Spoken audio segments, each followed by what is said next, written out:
How to find old Snapchat filters back. If any day any of you are a Snapchat user and you would like to find your old Snapchat filters back, but you do not know how to do that, just follow the following steps. For this, first of all, you have to launch your very Snapchat application on your mobile device.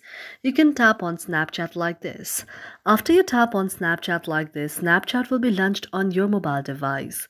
After Snapchat is launched on your very mobile device, now what you have to do is you have to go to the down portion, that is the various kind of filters on Snapchat. You have to just focus on all of those and then go to the search like icon, that is the explore button. After you tap on it, now you can see the various kind of filters in the Snapchat. You can just scroll down and find it all.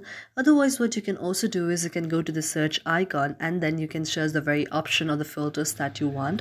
For example, I like the old dog version of the filters.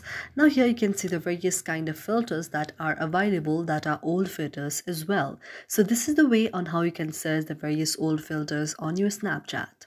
Thank you for watching our video, and if you really like it, do not forget to subscribe our channel.